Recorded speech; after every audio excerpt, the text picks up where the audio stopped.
Quando um ser que se envolve profundamente com o seu desenvolvimento, mesmo que, vamos visualizem agora, assim, ó, imaginem, corram lá, pelo menos 10.000, 15.000, 20.000 anos atrás, não tinha essa quantidade de informação que a gente tem acesso, você só tinha acesso à sua própria observação dos seus processos e uma comunidade ali muito próxima de você, e eventualmente alguma viagem que você fazia, mas que demorava dias e dias, meses e meses e meses para fazer, e você precisava observar então um contexto muito próximo de você, a natureza, florestas, montanhas. E você começava a observar isso, e isso começava a te ensinar. Mas você começava a aprender com o que você olhava, mas com a sua própria observação sobre aquilo que olhava, né? Então, nós já falamos isso em algum momento, onde você se torna o professor e o aluno de si mesmo. Por isso que é possível a cada um de nós, assim como foi para esses grandes seres, onde grandes tradições surgiram, e aqui a gente pode fazer um recorte no yoga, quando um yogi surge, a tradição yogi começa a se desenvolver, e que a gente sempre vai lá remeter. Na última aula eu comentei um pouquinho, né, do Guru Gobind Singh,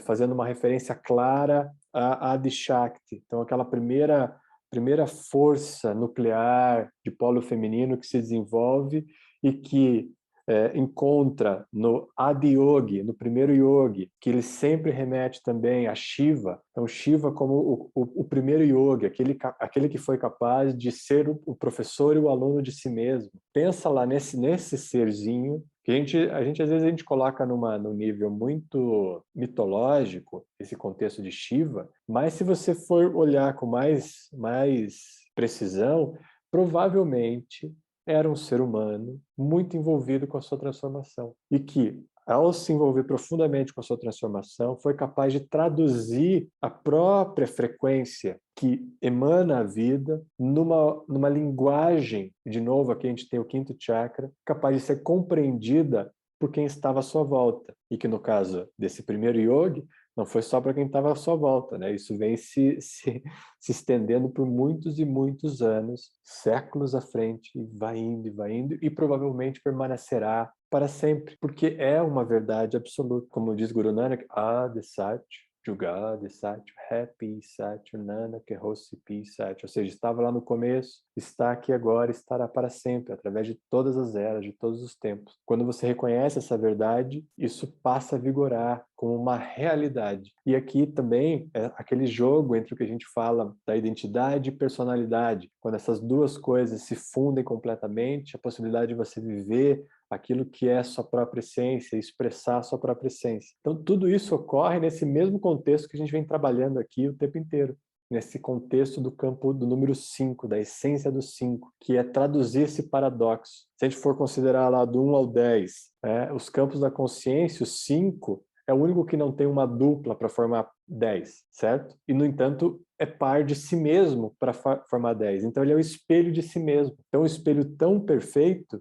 que consegue expressar a própria essência, né? E ao expressar a própria essência, fecha-se o ciclo também da possibilidade humana, que é viver a experiência da radiância pura, do 10, e que depois se reafirma no 11, né? Então o 11 é uma reafirmação dessa experiência radiante do 5. Mas veja que interessante, o 5 ele não tem um par nessa jogada. O par é ele mesmo, o espelho de si mesmo. Então, o espelho de si mesmo é você aprender com você mesmo, você está profundamente conectado com você, observando os seus processos como alguém que quer aprender. E é por isso que nessa tradição de Guru Nanak, ele pontua muito fortemente a necessidade de que você seja um aprendiz o tempo inteiro. Porque é só você se mantendo um aprendiz que você tem a capacidade de aprender. E aí o professor surge em você naquele instante. Por exemplo, fazendo uma outra conexão com esse 10, o Yogi Bhajan costumava dizer assim, cada um de nós precisa ser 10 vezes melhor que o seu professor. Tá? Veja que interessante, porque ele usa uma linguagem que nos cutuca num certo ponto da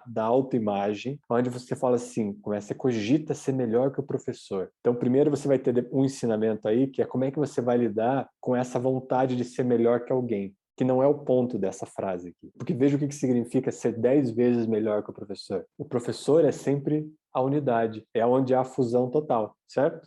Nós já falamos aqui, professor, aluno, quinto, 5, número do professor, a fusão total, karata, pura que ser e fazer a sua mesma instância, a unidade total, convoca aquilo que nunca se dividiu. O professor é um. O aluno é aquele que anulou toda a personalidade, é o zero. Então, enquanto você não abandonar tudo que você tem aí, querendo ser algo que você não tem como esse zero se acoplar a 1 e ser 10 vezes mais potente. Quando um aluno se coloca no seu lugar e consegue colocar sua personalidade a serviço da identidade, que é quando esse zero ocorre, o zero absoluto. Então, quando um absoluto ocorre, você se acopla a essa unidade do professor, que pode ser externa, mas pode ser interna dentro de você, e há uma força 10 vezes maior. Uma força 10 vezes maior, o que é no ser humano? Radiância.